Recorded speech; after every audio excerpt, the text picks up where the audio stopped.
Well, the Liberation Struggle War veterans of South Africa are demanding a 4.2 million once-off payment, as well as a monthly pension payment of 15,000 rand for every veteran.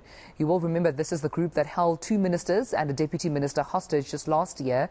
The veterans are now saying the government has gone back on promises it made, and they're taking legal action. A member of the National Secretariat of the Liberation Struggle War veterans, that's Mzukisi Ronyuza, spoke to my colleague Anli Hetting. One of the main demands was the reparations, with the ones of gratuity in particular.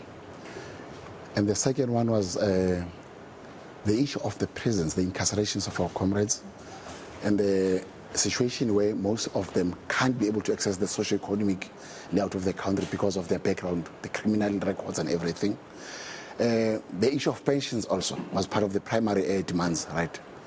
On the issue of reparations, we said that, remember that it's a norm in all the countries that the post-liberation country, there'll be a situation where all the comrades that were in the battlefield, that couldn't enjoy their livelihoods, couldn't be normal human beings, are given the chance to can be able to interact by their own governments.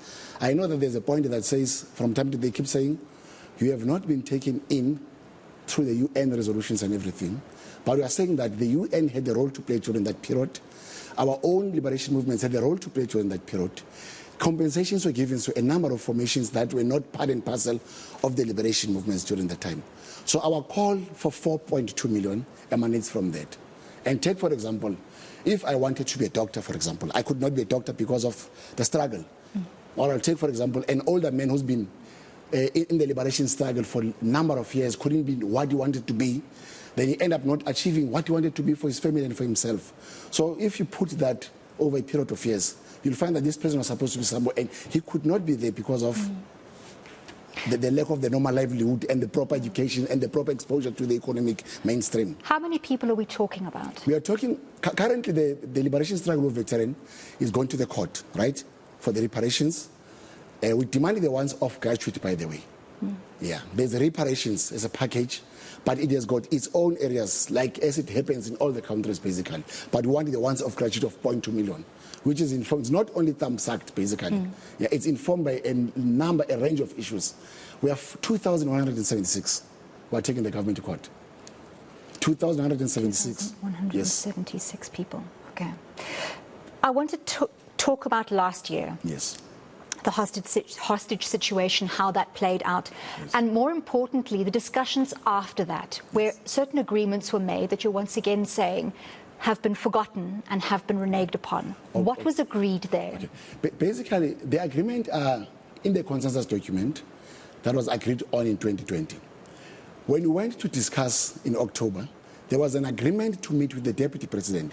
By the way, we wanted the president because the president said, if you don't find joy with the deputy president and the presidential task team, the task team that was initiated because of us, the Liberation Struggle War veterans, if you don't find joy, come back to me as a president, I'll address your matter.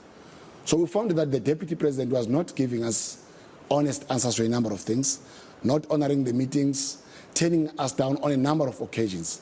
So on the day of the meeting last year in October, we had to meet the deputy president, right? But they changed venues from time to time. At the last venue, there was Minister Kongubele, with the Minister of Defense and other senior government officials, right?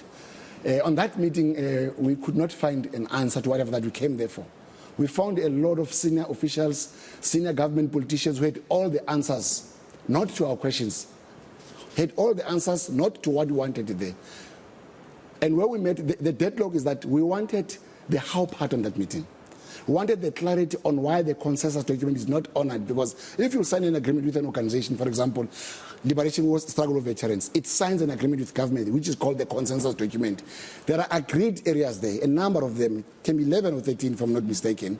There were those that were packed on the side, say that we'll address them the coming year around March, right?